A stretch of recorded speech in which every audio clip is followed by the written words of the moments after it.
Thanks very much, Ralph. Cricket legends, cricket tragics, cricket wannabes, the talented and the talentless, one and all. It's interesting when you think about this game and what excites people around the world about it. Some will point to the great legends of the game. I see Lillian Chappell up the front here, and all the excitement of seeing them in action and their free exchange of diplomatic advice to the Poms in series past. Whether it's the dynamics of the team at play and what goes on the field and what goes on off the field. Whether it's just sheer naked skill, when people who can wield the blade and do it with such extraordinary effect. And as kids growing up, going to watch Dennis and Tomo at the Gabba in Brisbane, and just wondering how missiles like that could ever be launched from a human hand. It's all those things. The dynamics of the crowd, it's just the excitement of the spectacle. One of the things, though, that really excites me about cricket, and why I always watch and enjoy the game whenever I can, is that it's become a truly international game. It was the old Commonwealth, if you like, but the broadening of the tent is what really excites me. Last weekend I was in Afghanistan. I was talking to our troops and our aid workers, and they were explaining to me their experiences in local villages where you hand out a bat and a ball to a group of people who have never seen cricket played in their lives, explain a few rudiments of the game, and they're off and galloping. And they're halfway around Flemington before you notice it. What you often forget is Afghanistan is just a little bit to the west of Pakistan. And the culture actually comes across the border. And so when I see the kids, young kids of Afghanistan taking up a bat and ball in the middle of nowhere, and the difficulties which that country we all know experiences, it actually causes your heart to beat a little faster and think, actually, some good stuff going on here. And that's why I was delighted to see, of course, Afghanistan is listed as one of the potential participants in this Cricket World Cup. It's an international game. Sometimes we win, and sometimes Australia we lose. And it's how we pick ourselves up from the losses, which is what makes us Australians.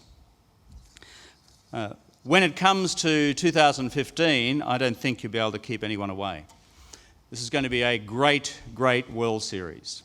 And not just the sheer talent of the teams that will be here in our country at that time and across the Tasman and New Zealand.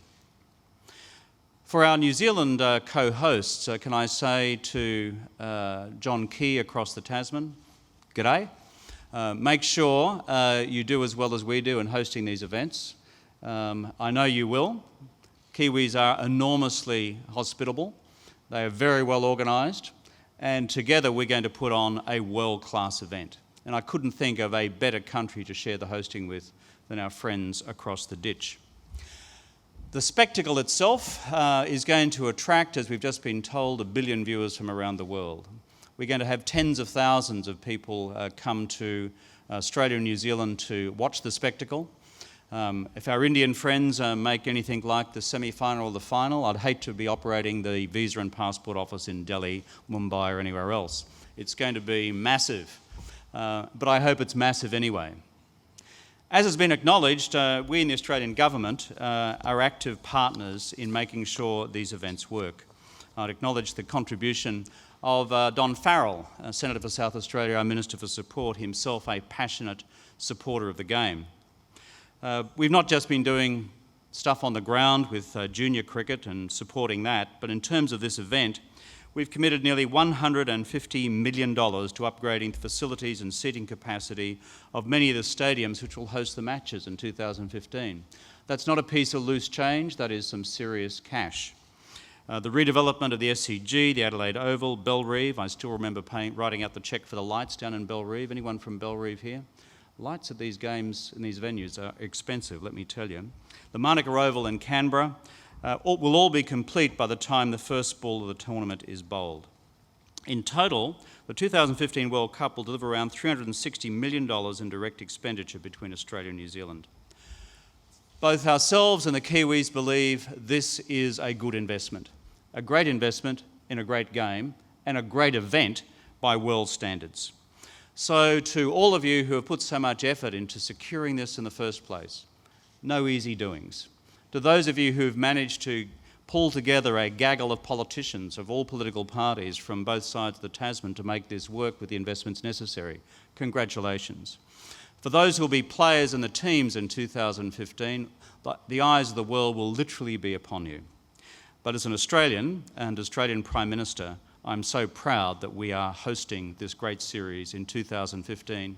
And as Prime Minister of Australia, it gives me great pleasure to officially announce this 2015 World Cricket Cup and the news which is about to unfold about who gets to play where and at what venue. I thank you very much.